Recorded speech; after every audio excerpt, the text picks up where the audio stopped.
In these tough times, there's some important phrases you're going to need to know to understand how the advertising dollar is reaching you. Loyalty marketing, what does that mean? And what can it do for business?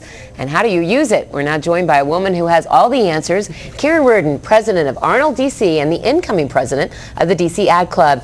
Karen, welcome. We've been talking a lot about advertising this week. It's one of those things that is either going to drive us back into economic health, or it's going to keep the economic engine from restarting. What are the priorities in advertising to get consumers back? I absolutely believe that it's going to be the former, that first of all, it is going to be the economic engine that helps the economy, particularly here in D.C. And I think loyalty marketing, as you touched on, is going to be a key, because that is a way to go to customers that you already know, that already love your brand, and entice them to come back and continue to use you. So give me an example of that. A good example, personally, is Hallmark right now. They have me in the database. I'm part of their Gold Crown group.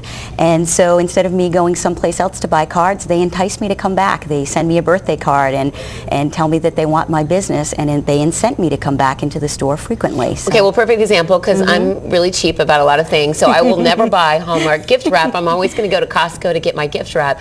So what do you do if you have a premium product? Hallmark wrapping paper, I have to admit, is a little sturdier, a little nicer. How do you get people to spend the extra money on non-necessities? I think the key is to convince them that it is a better value. I mean, that's certainly the case in the automotive industry and lots of other industries, perhaps not in paper wrap, but in a lot of other cases. If you can convince people that it's more about the quality that they're getting and it's not the physical price that they're paying, that they may be willing to invest a little bit more, thinking it's going to last longer, it's going to perform better, and therefore it's worth paying that 10% premium or that 15% premium. But certainly luxury marketers right now are definitely having a difficult time. And well, and that's what I was going to ask you next, because a name like a Hallmark or Ford carries a certain cachet. But throughout the 90s, we had become really obsessed with premium labels and buying the most expensive jeans and spending $20,000 on a handbag. Not me, but other people.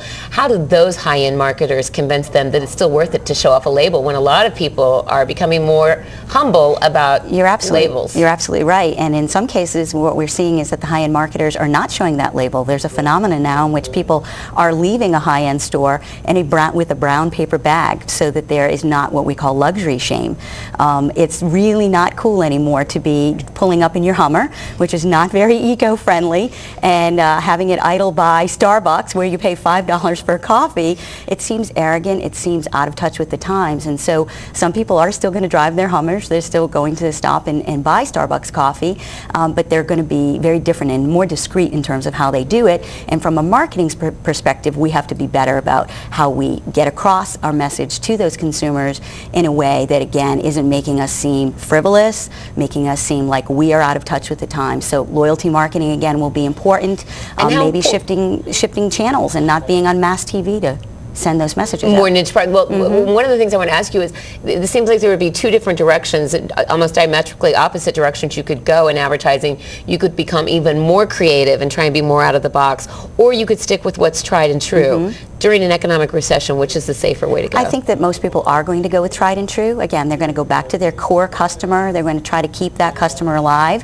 Some people will be able to take, if they're in good financial straits, they'll be able to take a few calculated, thoughtful risks about how they can be bold to try to get a new customer base. But this is not normally the time in which you're going to go out and say, oh, I want to develop this customer base that I didn't develop in 06, 07, 08. So I think tried and true, proven tactics.